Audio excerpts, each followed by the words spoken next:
Hello dear, in this video we will solve some objective questions of class 10th। इस video में हम class 10 के कुछ objective questions को सॉल्व करेंगे जो कि फर्स्ट चैप्टर का है, यानी रियल नंबर से रिलेटेड है। और कुछ क्वेश्चंस हैं इसमें जो कि बहुत ही इम्पोर्टेंट क्वेश्चंस हैं, तो इसको बहुत ध्यानपूर्वक देखेंगे और समझेंगे, तो ये आपके आने वाले एग्ज़ाम के लिए बहुत ही इम्पोर्टेंट है। तो चलिए स्टार्ट करते हैं। वास्तविक संख्याएं यानी रियल नंबर्स से जो भी कुछ ऑब्जेक्टिव क्वेश्चंस हैं उसको देखते हैं। तो पहला ऑब्जेक्टिव जो है वो है कि दो परिमेय संख्याओं के बीच कितनी परिमेय संख्या हो सकती है। तो देखिए, जब भी कोई दो परिमेय संख्या होगा तो उसके बीच में, जो परिमेय संख्याओं के बीच में अनंत इन्फानाइट जिसको बोलते हैं, तो अनंत परिमेय संख्याएं होती है। यानी अगर कोई परिमेय संख्या है, मतलब आप मान लीजिए कि 4 है और एक दूसरा क्या है 4/5 है, तो ये दो क्या है परिमेय संख्या है, तो इसके बीच में अनंत परिमेय संख्या हम लोग क्या कर सकते हैं, निकाल सकते हैं। और ये आप क्लास 9th में भी पढ़ चुके हैं कि कैसे परिमेय संख्या निकाला जाता है। दूसरा है क्या, निम्नलिखित में कौन सी अभाज्य संख्या है, यानी प्राइम नंबर है। तो सबसे पहले हम लोग समझेंगे प्राइम नंबर किसको बोलते हैं। तो प्राइम नंबर वह संख्या को बोलते हैं जिसका अभाज्य गुणनखंड, यानी जिसका गुणनखंड 2 हो। कितना? 2। मतलब क्या कि जो एक ऐसी संख्या जो सिर्फ एक से और खुद से क्या हो, डिवाइड हो, भाग लगे। एक से और खुद से वो क्या हो, भाग हो, और किसी दूसरी संख्या से वो डिवाइड नहीं हो, तो ऐसी संख्या को हम लोग क्या बोलते हैं, अभाज्य संख्या यानी प्राइम नंबर बोलते हैं। तो इसमें से ये हम लोग देखेंगे क्या, ऑप्शंस में दिया हुआ है क्या, 29, 16, 15 और 23। तो इसमें जो हो जाएगा आपका 29 हो जाएगा। इसका मतलब 29 एक ऐसा संख्या है जो सिर्फ एक से और खुद 29 से ही क्या होता है, इसमें भाग लगता है, यानी डिवाइड होता है। बाकी इसको अगर देखेंगे तो ये 16 2 से भी है, 4 से भी है, 8 से और किससे, खुद 16 से। तो इसका क्या हो गया, फैक्टर ज़्यादा हो गया, यानी गुणनखंड देखिए 1 2 3 4 5 तो ज़्यादा हो जाता है। इसका मतलब ये है कि मतलब वह संख्या जो सिर्फ एक से और खुद से भाग लगे उसको हम लोग क्या बोलते हैं, प्राइम नंबर। तो इसमें प्राइम नंबर क्या हो जाएगा आपका 29।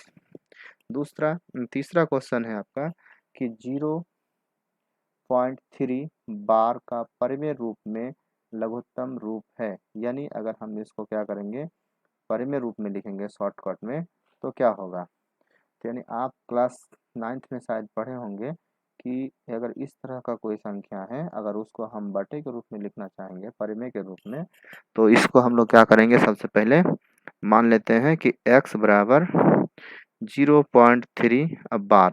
इसका मतलब ये बार का मतलब क्या होता है कि अगर इसको हम लोग खत्म कर देंगे तो ये 3 3 3 3 इन्फिनाइट बार आते रहेगा, यानी आते रहेगा। तो इसको हम लोग इतना मान लेते हैं, उसके बाद इक्वेशन 1 मान लेते हैं इसको। इसी तरह से फिर क्या, अगर हम लोग इसको दोनों तरफ से इधर भी, ये यानी x में भी और इधर भी दोनों साइड में अगर हम लोग क्या करेंगे, इसको 10 से गुना करेंगे, तो यहाँ पे क्या हो जाएगा 10x, और इधर अगर गुना करेंगे तो क्या होगा 3.333। ये तो इन्फिनिट है, आते रहेगा। इसको हम लोग मान लेंगे क्या, फिर समीकरण 2 यानी इक्वेशन 2। उसके बाद फिर अगर हम लोग इसको क्या करेंगे, समीकरण 2 से समीकरण 1 को घटाएंगे, तो ये क्या हो जाएगा 9x इक्वल टू, ये पूरा खत्म हो जाएगा, अब बचेगा क्या 3। अगर फिर x बराबर क्या हो जाएगा 3/9, यानी 3 3 कैंसिल, तो फिर यहाँ पे क्या हो जाएगा 1/3। इसका मतलब इसको हम कैसे लिख सकते हैं, 1/3 के रूप में लिख सकते हैं। यानी 0.3 बार का परिमेय रूप में लघुत्तम रूप क्या हो जाएगा 1/3। 3। दूसरा क्या है, इसके बाद जो अगला क्वेश्चन है उसको देखेंगे कि निम्नलिखित में कौन परिमेय संख्या है। तो याद रखिएगा, परिमेय संख्या वह संख्या होता है जो अक्सर समझ लीजिए कि रूट के अंदर होता है, अंडर रूट में। तो सॉरी, मतलब अपरिमेय संख्या जो होता है वो अक्सर मतलब किस में होता है, अंडर रूट में होता है। और वो उसका पहचान क्या है कि अंडर रूट में होगा और उसका क्या होगा, आपका वर्गमूल, यानी पूरा पूरा वो उसका वर्ग नहीं निकलेगा। वर्गमूल अगर हम लोग उसका निकालेंगे तो वो कभी उसका वर्गमूल नहीं निकलेगा। तो देखिए ये 5 का भी नहीं निकलेगा, तो ये 5 क्या हो जाएगा, अपरिमेय संख्या है। 2√3 ये भी अपरिमेय संख्या है। उसके बाद 4 माइनस रूट 5 ये भी आपका अपरिमेय संख्या है, यानी 16 है। अगर इसको हम लोग रूट से बाहर निकालेंगे तो 4 इंटू 4, इसका मतलब क्या हो जाएगा, इसका 4 हो जाएगा वर्गमूल। तो ये क्या हो जाएगा, 4 क्या है, एक परिमेय संख्या है। तो ये क्या हो जाएगा, इसका ऑप्शन नंबर डी, यानी निम्नलिखित में कौन सा परिमेय संख्या है, तो क्या हो जाएगा, √16। इस तरह का एक क्वेश्चन 100% हर साल क्या होता है, पूछा जाता है मैट्रिक के एग्जाम में। तो इसको आप अच्छे तरह से देख लेंगे। और दूसरा और 5वां नंबर क्या है, क्वेश्चंस 5, 15, 5, 15, 20 का लॉसा यानी एलसीएम और मौसा यानी HCF का अनुपात निकालना है। अनुपात क्या है, तो आप लोग बहुत अच्छे से जानते हैं कि इसका हम लोग क्या निकालेंगे, पहले 5 लिख देते हैं, उसके बाद 15 और फिर इसका 20। अगर हम लोग इसको अभाज्य गुणनखंड विधि से इस तरह से निकालेंगे तो ये 5 से क्या होगा, डिवाइड 5 एक कम 5। इसको अगर करेंगे तो क्या होगा, 3 से 5 एक 5 दिए 15, फिर 5 एक कम 5। फिर इसको अगर करेंगे तो क्या होगा, 2 10 दूनी 20, फिर 2 5 दूनी 10, फिर 5 एक कम 5। तो अगर इसका हम लोग एलसीएम लिखेंगे तो एलसीएम बराबर क्या हो जाएगा, इसमें भी 5 है, इसमें भी 5, इसमें भी 5, तो एलसीएम पहले 5 लिख देंगे। उसके बाद फिर ये क्या हो जाएगा, इंटू 3, फिर इंटू क्या हो जाएगा, 2 इंटू इंटू 2। तो इसका एलसीएम कितना हो जाएगा, 5 दिए 15, 15 दूनी 30, 30 दुगुनी 60 हो गया। इसका एलसीएम कितना हो गया, 60। और एचसीएफ कितना हो जाएगा, एचसीएफ हो जाएगा आपका, एचसीएफ हो जाएगा HCF, मतलब इसमें भी 5, इसमें भी 5, इसमें भी 5, तो जो कॉमन होता है तीनों में वो HCF होता है।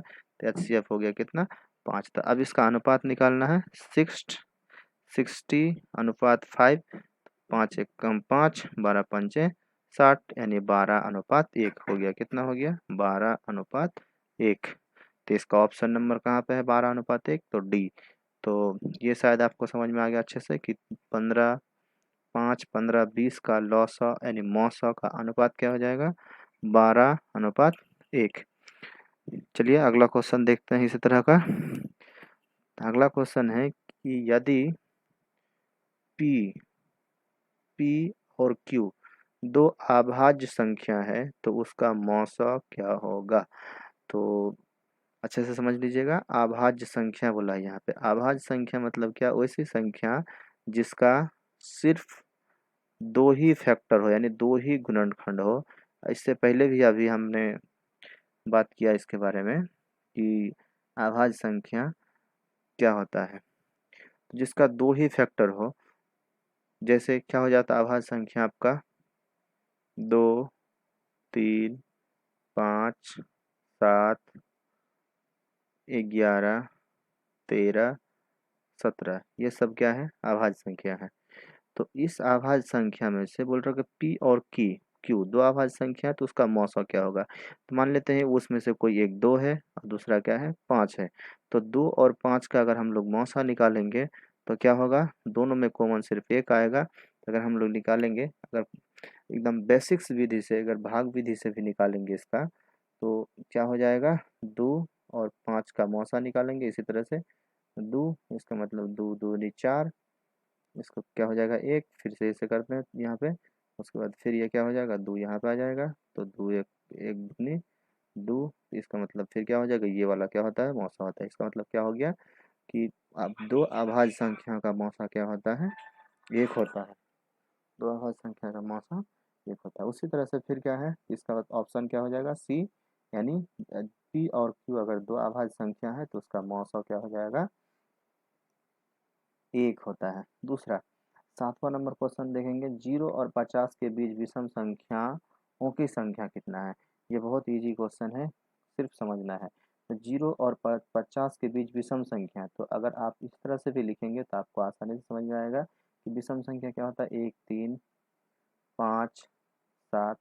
इस तरह से लिखते लिखते अगर हम लोग 50 तक लिखेंगे तो उसके बाद इसको क्या कर लेंगे, काउंटिंग कर लेंगे तो क्या हो जाएगा, 25 निकल जाएगा। यानी विषम संख्या कितना है, टोटल नंबर 50 है। तो आप देख रहे हैं 50 में और इसके बाद 1, 2, 3, यानी एक के बाद एक संख्या आता है, तो इसका मतलब क्या होना चाहिए, 25 हो जाना चाहिए। क्या होना चाहिए, 25। और नहीं तो आप एक एपी वाला फार्मूला में भी इसको क्या कर सकते हैं, निकाल सकते हैं। यानी एक फार्मूला होता है क्या, एपी वाला, A plus N minus one into D. ये फार्मूला से आप अच्छे से निकाल सकते हैं। ये पहला वाला होता है एपी का, ये क्या हो जाएगा, ये हो जाएगा। उसके बाद एन कितना है टोटल, तो टोटल क्या है आपका 50। उसके बाद फिर क्या है, एन ही निकालना है, सॉरी। तो इसमें ए प्लस एन माइनस वन गुना डी कितना है, तो इसका डिफरेंस, कॉमन डिफरेंस होता है, क्या होता है, तो वो 2 है। तो इसको क्या लिख देंगे, 2। यानी ए का मान कितना है, 1 plus N minus one into 2। और उसमें फिर क्या करना है, यहाँ पे टोटल लास्ट पद जो दिया हुआ है, क्या अंतिम पद, यानी ए एन दिया हुआ आपका कितना, 50। यहाँ पे 50 लिख देंगे। इसके बाद फिर क्या करेंगे, इसको कैलकुलेशन करेंगे तो फिर क्या हो जाएगा, 1 प्लस 2n माइनस 2 बराबर कितना हो जाएगा, 50। इसको अगर क्या करेंगे तो 2n माइनस वन बराबर 50। ओ सॉरी, यहाँ पे ये अगर इसको अगर हम लोग लिखेंगे एपी में, तो ये किस तरह का हो जाएगा, लास्ट में यहाँ पे 49 होगा। तो ये क्या होगा लास्ट, क्योंकि 49 होगा, 50 के बीच में, 0 और 50 के बीच में विषम संख्या पूछा है। तो ये क्योंकि यहाँ पे 50 विषम संख्या नहीं है, तो यहाँ पे 49 विषम संख्या, तो ए एन क्या हो जाएगा, यहाँ पे 49 हो जाएगा। क्या हो जाएगा, 49 हो जाएगा। थोड़ा सा देखेंगे कि इसका क्या हो जाएगा, 49। ये दूसरा कलर से लिख देते हैं 49। तो ये फिर क्या हो जाएगा यहाँ पे 49। तो ये इधर से आएगा तो क्या हो जाएगा 49 प्लस 1, यानी 2n बराबर कितना हो गया, 50। तो n बराबर कितना हो जाएगा, 50/2, यानी 25। तो इस तरह से भी आप इसको क्या कर सकते हैं, निकाल सकते हैं, या फिर डायरेक्टली एक मतलब विषम संख्या को फटाफट लिख के 50 तक, लास्ट में 49 तक हो जाएगा। उसके बाद आप उसको गिन सकते हैं, तो हो जाएगा आपका 0 से 50 के बीच कितना विषम संख्या मिलेंगे, तो 25। चलिए अगला क्वेश्चन को देखते हैं। अगला क्वेश्चन है क्या, पाई क्या है, पाई क्या है। तो अच्छे से समझेंगे, एक परिमेय संख्या है, पूर्ण संख्या है, अपरिमेय संख्या है, या फिर इसमें से कोई नहीं। तो याद रखिएगा पाई एक अपरिमेय संख्या है, और पाई का वैल्यू जो है, वैल्यू यानी मान, उसका जो होता है वो क्या होता है, 22/7 होता है अप्रोक्स में। ये आपका परिमेय संख्या है, परिमेय है। बट सिर्फ पाई, पाई जब भी बोला जाए तो वो क्या हो जाता है, अपरिमेय संख्या है। इसको याद रख लेंगे। और अगला क्या है कि 9 नंबर क्वेश्चन कि 625 के अभाज्य गुणनखंड में 5 का घात। ये बहुत इजी है, देखिए 625 इस तरह से लिख देंगे उसका घात निकालने के लिए। तो इसका गुणनखंड लिखेंगे, 5 से घटाएंगे, 5 एक कम 5, 5 दूनी 10, 5 25, फिर 5, 25 पंचे 100, फिर 5, 5, 5 एक कम 5, तो टोटल कितना हो गया, 1 2 3 4, यानी 5 कितना बार आया, 4 बार। तो बोल रहे कि 625 में 625 के अभाज्य गुणनखंड में 5 का घात, यानी 5 का घात कितना हो जाएगा, तो 4 हो जाएगा। उसके बाद फिर अगला क्वेश्चन देखते हैं, 10वां नंबर। और क्या लिखा हुआ है कि दो संख्याओं का लौसा 25 है। देखिए यहाँ पे क्या दिया हुआ है, LCM बराबर 25। उसके बाद क्या दिया हुआ है, मौसा यानी CF बराबर कितना है 50। तो बोल रहा है तो दोनों संख्याओं का गुणनफल क्या होगा। एक फॉर्मूला है जो आपको याद होना चाहिए कि दो संख्याओं का गुणनफल, दो संख्या का गुणनफल बराबर क्या होता है लॉसअ गुना मौसा, ये होता है। तो यानी दो संख्याओं का गुणनफल बराबर क्या हो जाएगा लॉसअ गुना मौसा। तो हमको दो संख्या का गुणनफल निकालना है, तो इसको डायरेक्ट क्या कर देंगे गुना कर देंगे 25 गुना 50, यानी 25 पंचे 125 125 हो जाएगा 1225। इसका ऑप्शन नंबर क्या हो जाएगा सी सही हो जाएगा। आई होप ये आपको ये क्वेश्चंस अच्छे लगे होंगे, समझ में आया होगा। ये बहुत ही इम्पोर्टेंट है आपके आने वाले एग्ज़ाम 2022 के लिए। जो भी बच्चा 2022 में एग्ज़ाम मैट्रिक का एग्ज़ाम देंगे, बिहार बोर्ड स्पेशली, तो वो उसके लिए बहुत ही फ़ायदेमंद है। तो आई होप ये आपको समझ में आया होगा। अगर अच्छा लगे तो लाइक और सब्सक्राइब कर दीजिएगा। Thanks for watching. फिर मिलते हैं इसी तरह के एक और मतलब ऑब्जेक्टिव सीरीज में, जो कि अब कंटिन्यू इसी तरह का ऑब्जेक्टिव सीरीज इस चैनल पर आते रहेंगे। Thanks for watching.